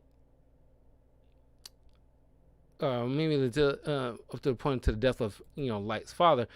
He's starting to resuspect Light, but Nier kind of like really convinced him, given the fact that the evidence he's pulling up, not solid evidence, but evidence nonetheless, that kind of made him and anybody else in earshot question Light's motives. So now Light has to be extra precautious now, because he doesn't want to tip his hand, but he knew he don't have to kill everybody, in this task force, and Nier and his task force, just to, because you want to know how he's going to get out of these kind of scrapes, but you also are disappointed when he does, in a way. It's weird, right? It's like you want him to get caught, but you want to see how he's trying to figure his way out of this. Because in normal circumstances, like, you will have to have like a big IQ in order to figure your way out of certain scrapes, of like trying to get out of being caught by police when you commit crimes. And it's like, you gotta cover your tracks, cover evidence, make sure like witnesses involved, or whatever the case may be. You gotta be like very meticulous in order to like avoid trying to get caught. This takes it a whole nother level when he's trying to make sure that he keeps his cool, doesn't tip his hand, cover his tracks, kill any witnesses or anybody like that's seen his face or know what he's doing. He's trying to like do all that, but it's up until this point, when you get towards the end of this season, when these two groups are in this warehouse face to face, and like Nier points out, like, well, the that lawyer guy is gonna be either gonna come through this door to write all our names down, or he's gonna just peek right through to see. Lo and behold, he's right. The lawyer comes in completely whacked out of his mind at this point. He's super obsessed, and that's another kind of like kind of thing that kind of dragged in the show, where it's like this I won't say he's rando, but it's just kind of like rando in the sense where he's like, you pulling an extra character for Light to use in order to implement the killings without him doing it himself, so he can like avoid any suspicion. And like, you got this dude who's completely whacked out of his mind, very like complete zealot at this point. Really to the point where he ends up like stabbing himself in the chest to avoid capture or being sent to prison in a sense. But as like he's coming in and he started writing everybody in the room's names down, and nothing's and like Light thinking like it's all over, and he just smiles and it's like, like, I've won. But then nothing happens. He pretty much like busted himself, and near exposed the fact that he manipulated. Light thinks he managed to manipulate one notebook, but Near manipulated both notebooks. He replaced certain fake pages and all this other stuff. Very meticulous. Light thought he wasn't like worthy of being the next L because he doesn't think he was that smart. He like he definitely like obviously he has this godlike complex, so he doesn't view anybody else's intellect as superior as him. But Near showed his ass, and like no, I didn't. It's kind of like if you ever watched The Princess Bride at the beginning of the film, where like it's one of my favorite scenes of the film, where the one of the thieves, or at least the kidnappers, one of the lead kidnapper, played a game with the great pirate Roberts, and it's like, like you're gonna play a game, like one of these little goblets of wine have a poison in it. Now, we don't know which one has the poison in it, so it's up to you to choose which goblet to drink.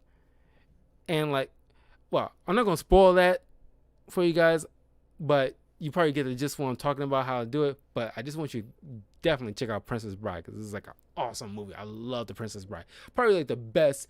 I don't like a lot of romantic comedies or romantic kind of movies, but I think this and Deadpool is probably like the two best movies that probably shows, proper romance between two people. And it's like, being told in a story format properly without any kind of cliches or gimmicks that a lot of other movies usually like to fall back on. This is like, very well done.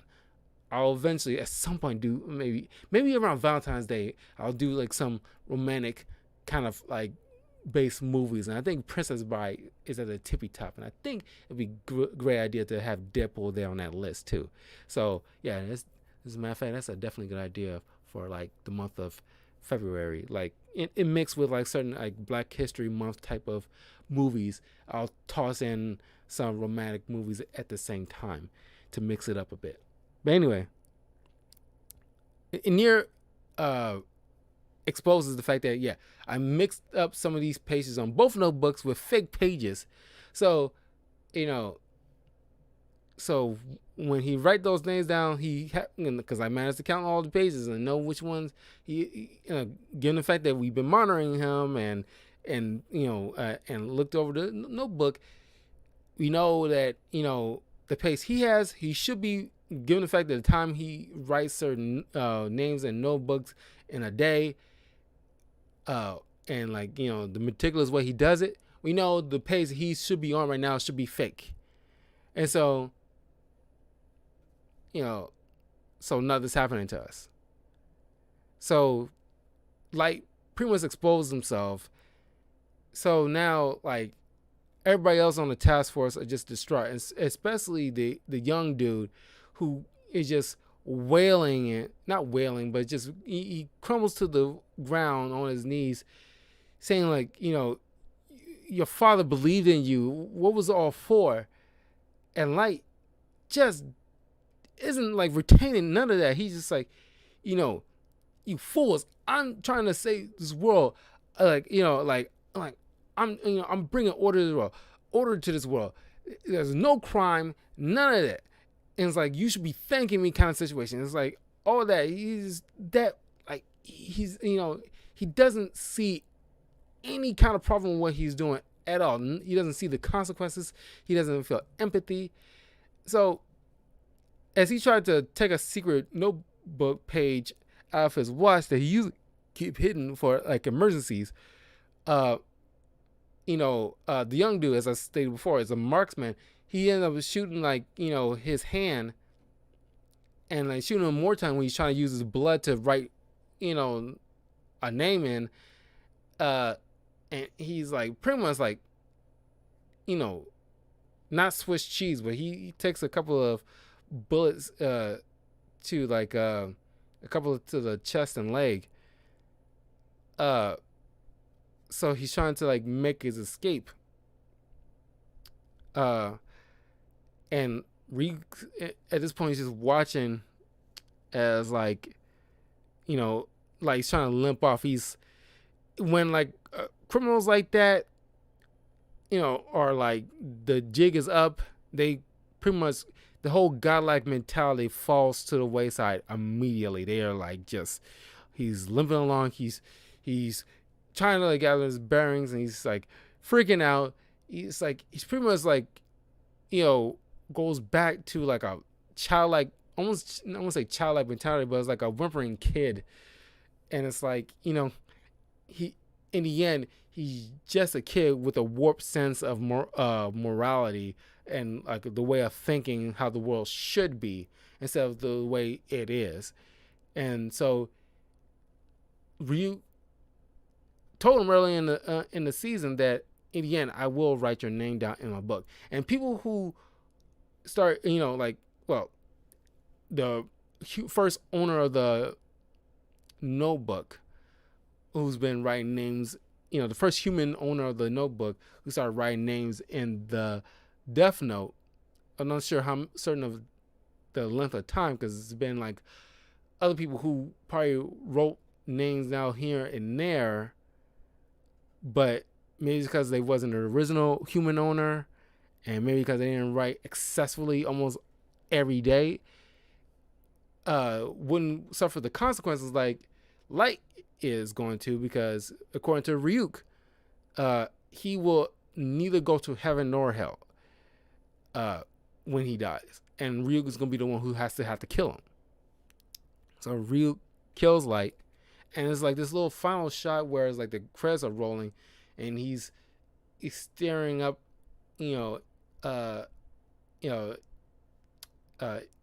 just staring in front of him, and he sees looks like a ghost of L, who's just looking back at him. You don't see his eyes, but he's just like, it's like if heaven and hell exists according to Ryuk, you get to see like a spirit of L just staring back at him, and like before he just dies. And I'm thinking like, okay, what does Nier and the other task force tell the mother and the sister, who, because obviously the world, for all they would know from what is going to be told by Nier and the task force, that they found L, they executed him, it's over. But privately, they're going to have to, I don't know what they was going to say, but they're going to have to explain like, Light's death, and like maybe not the gory details, but they're going to have to tell him that Light in the end was Kira. Probably, you would think. They probably will have to put it gently, but despite the father's adamant believe that his son can't be Kira, it makes it all sadder that this whole family is completely ruined uh, by Light's actions. Uh, but then, like when Misa finds out, she's on a train ride, in this complete like black gown, and like she's on top of. She eventually goes on top of this building. You don't see it, but she ends up committing suicide because like she was that like not only loves like that much, uh, but she's that distraught that she just doesn't want to live in the world without Light, which is kind of a weird way of phrasing it. She doesn't want to live in the world without Light, and so it's just darkness to her. So she ends up killing herself. So it makes it all the more like sad on her part, because it's like one of those cases where you see in real life that all these worshippers of these killers in prison, that they are completely devoted no matter what. It's worse than Stockholm syndrome in a way, and it's just like this. It's like bittersweet of an ending that they finally found Kira. They stopped him, but they lost so much along the way, and it's like it's just like like I said, a bittersweet ending. But it's an ending that I can be satisfied with, and in my mind is the only way that seems plausible of happening. There's this short movie. I forgot what it's called.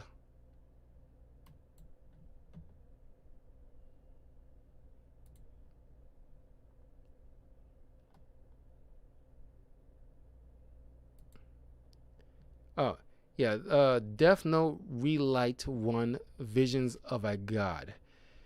Uh,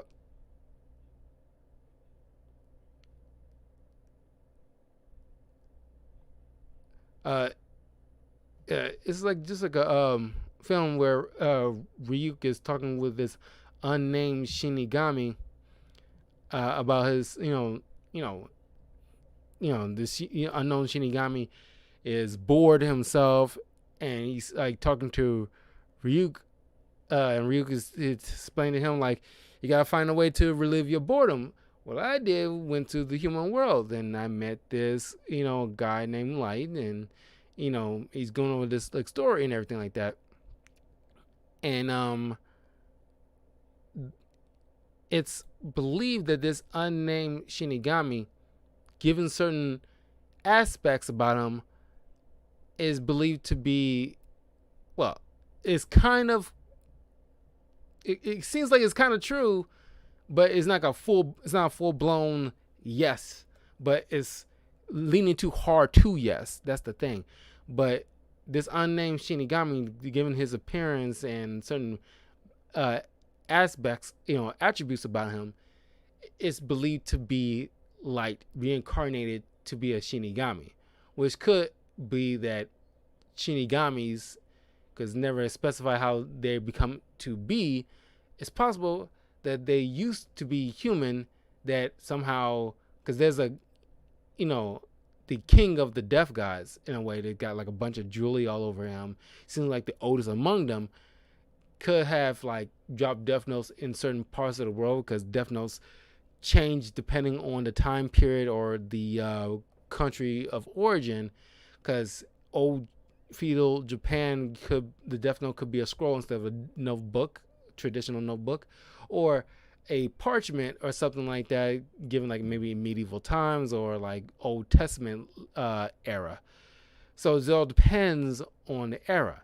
So each Shinigami could be like a different person who utilized a death note. Therefore, they could not go to heaven nor hell. So they are reincarnated upon their death to be a Shinigami with no memory of their past life. So this is possible a reincarnated uh, light. Uh, and given the fact that like he like limps in a way that equals the that kind of symbolizes the certain wounds that he was inflicted when he was shot, and like the red eyes to insinuate like when the moment when he's like internal monologuing, it's like it's very too close and similar. But in the end, that's like another like a plausible ending or fate to this character that seems legit. I can actually buy this happening to light, given the fact that what he did, and the fact that he couldn't go to heaven nor hell. Obviously, couldn't go to heaven, but the fact that he couldn't go to hell either, which I don't know. Could this have been better? Like, I don't know.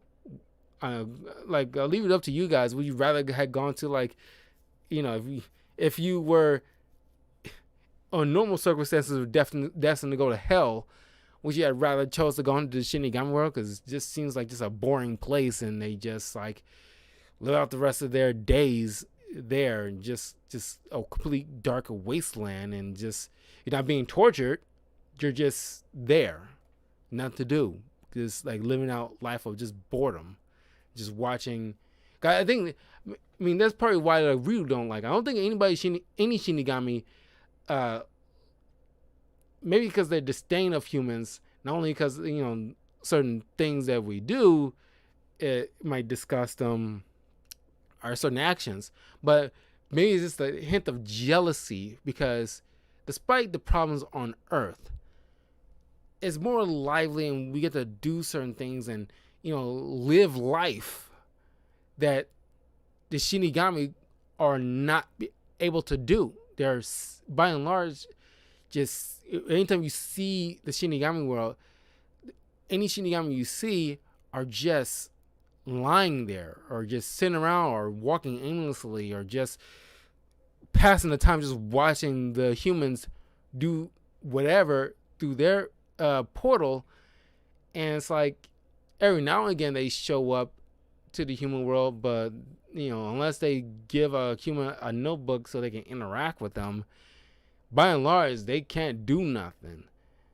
And by the way, it's not because like the king of the deaf guys like makes up the rules, and like there's another rule, the fact that no more than 6 death notes can be left in the human world at a given time, and that's the maximum. Because obviously it makes sense, because you can't have like more than like a dozen of those roaming around like, causing all kinds of havoc and chaos. That kind of throws things off balance.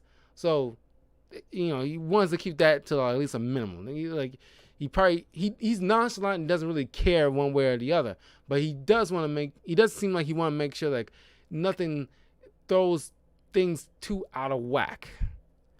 Like no more than 6. That's it. And therefore, like if like a 7th drops there on Earth, it doesn't do anything. Period. But yeah, I mean, that is Death Note. I mean, it's a wonderful anime, and it's like it's not like completely action driven beyond like it's kind of like a very anime Law and Order thing mixed with some minor supernatural stuff. And it's like just 2 brilliant individuals trying to like outthink each other. And it's like if like check this out. I honestly believe you should definitely check this out. It is a very well crafted anime, and it's only 37 episodes. You can get through it in a couple of days if you have like Netflix or Hulu. And honestly, it's phenomenal. It's fun. It's be wary of certain it's not gory or anything like that, but it's not gory like Attack on Titan, but it's just sometimes it's the things that you don't get to see is like the the scary part sometimes. But it is just it's very well done. I honestly can't recommend it enough. But yeah, uh, some point next month after I come back from my vacation trip, the next show I'm going to be binge watching. There's only one season of it, but well, technically two. But I don't want to get into this, because it seems like a completely like went off the rails, and like I seen it once and I didn't want to care to see it again. But I'm going to binge watch the first season of Card Captors Sakura, another classic anime from my nostalgia years as a kid, and I thought it was like a amazingly done and so much fun. And it hits me very close because I was like really into Yu-Gi-Oh at the time. It was like at the height of like the popularity. So another card theme. I usually get hooked on these card theme type of animes. It's like if it's done right. And Card Captor Sakura is like so much fun to watch, and I really want to get back into that and do a review. But then I will hop back into Yu-Gi-Oh! GX Season 2 and like begin like and JoJo's Bizarre Adventure Season 2, and then Duel Masters, and I want to get back into Beyblade, the first season of Beyblade. I can't remember how many seasons the first generation of Beyblade was, but I'm pretty sure it was 2 seasons at the most. There's been spin-offs, but I want to get the real Beyblade, the original one. That's very good. So yeah, those are like the upcoming shows I really want to do. I eventually want to get to Static Shock and the 90s Spider-Man show, but I don't want to overdo it a bit. But yeah, those are overall plans. I'll see you guys next time. I'll be doing the in a few minutes a review of Hotel Transylvania 1 and 2. So stay tuned for that, and I'll see you guys next time. And let me know in the comments below about what you think of Death Note if you have seen it. Whether or not it's been a while or if you've seen it recently, let me know what your thoughts are. Did you enjoy it? Is certain parts that you didn't like? Don't forget to leave a like, follow, subscribe, all that good stuff to Talkative Carl on YouTube, Twitch, Twitter. Follow me on my Patreon, patreon.com/talkativecarl. And yeah, I'll see you guys in a little bit. Take care.